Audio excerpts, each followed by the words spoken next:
Hi, Lori, GLP-1 Journey and Review. Apologize if you could hear the thunderstorm in the background, but this is South Florida and that happens daily in the summertime, so I just have to live with it. So if you're thinking or about starting or you have just started a GLP-1 medication. First, thinking about it, you have to go see your provider.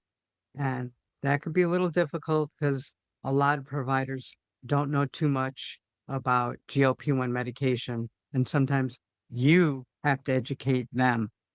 And sometimes that works, and sometimes that's a problem.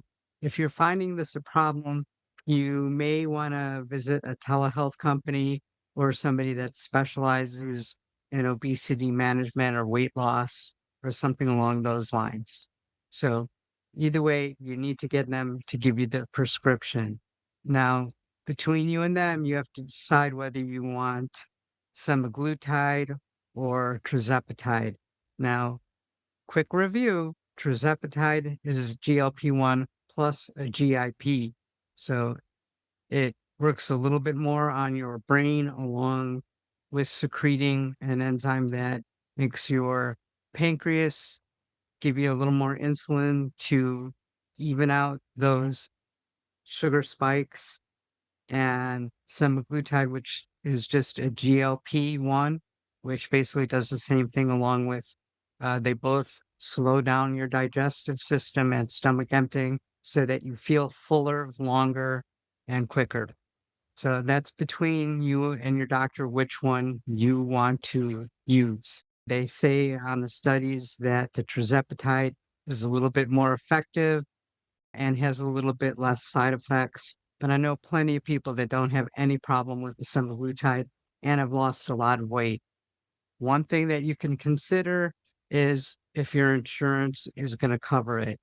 And some insurance will only cover semaglutide versus tirzepatide, depending on which insurance you have and their PBMs and the whole mess of other factors in there.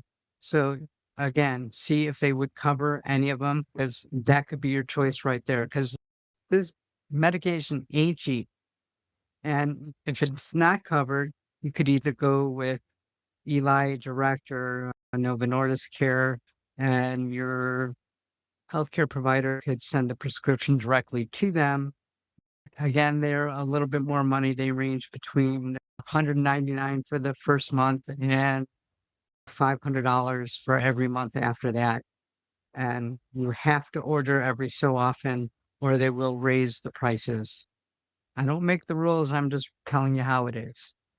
You could also go the compound route, which is anywhere from $200 to about $400, depending on which one that you use. I can't tell you how long compounding is going to be around. I'm surprised they're still around and as strong as they are, but I'm going to keep using them as long as they're around. I personally have found no difference. I've used both. Now, I haven't used that much name brand in my year and a half or year and 7 month journey. I have probably used name brand maybe 5 times, and it wasn't consecutive. So again, I haven't noticed any difference. Now, my wife is on zero because she is a type 2 diabetic and it is covered. And she has used the compound every now and then. And she basically has said there's no difference. I know some people say there is a big difference. If you, my best suggestion, if you're going to try compound, just get a month or a starter pack or whatever to see how it is and go from there. But again, I don't know how long compound is going to be around. So get your medication. You have to store it in the refrigerator. You don't really have to store it in the refrigerator. They tell you to, and it could be at room temperature, they say, for 30 days or so. That's totally up to you.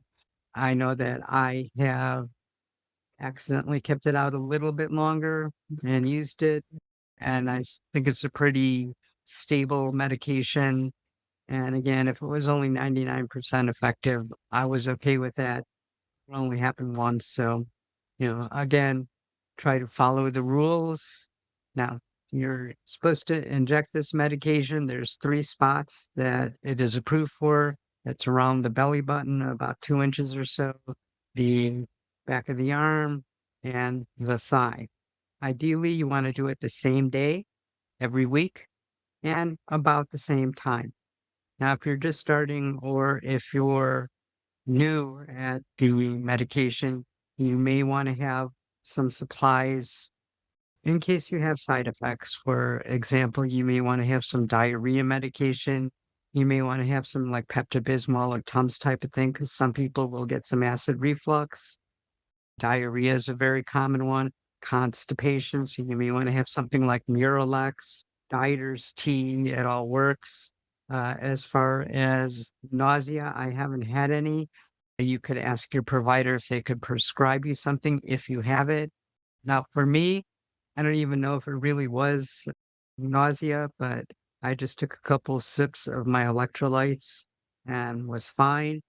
You're probably want to have some electrolytes in case you do have any of these. And remember, hydration is very important when you start or before you start. I would take pictures, even videos, measurements, because sometimes if you're at a stall, you could be losing inches instead of actual weight, and I'll take that anytime. I personally keep a log of my weight. I actually have a couple of scales that are synced to my phone so that I technically don't have to record it. I also have an app where I record where I've done my last injection because you don't want to use the same spot over and over because you'll get some scarring and the medication may not be quite as effective. Just some little tips that I found to help.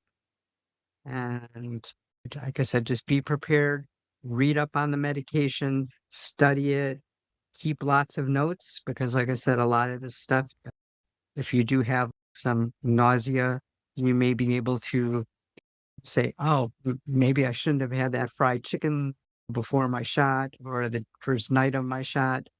It could be that. It could be something simple like that, maybe spicy food or something along those lines. So I would at least log what you're eating, not so much the portions and calories, although that is very important. If you can log everything that you eat, including the macros and so forth, it will be helpful. But like I said, at least when you're starting, log what you're eating so that you could determine if what you're eating may actually be responsible for some of the side effects. Get lots of water because hydration is so important. And again, joint support groups, look online for information because it really does help. And you'd be surprised. Take pictures all along the way. You might not notice the changes so much, but like I know if I go back to my original videos, which don't because they were really crappy, but I do just to see changes in myself. And same thing with photos. I'll sit back on my camera from a year ago, year and a quarter ago. And like I said, you would be surprised, or I was very surprised at how I've changed over the last year. So I highly recommend that.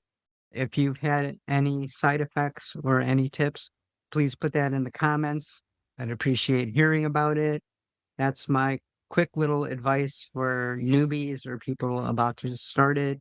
And that's it for today.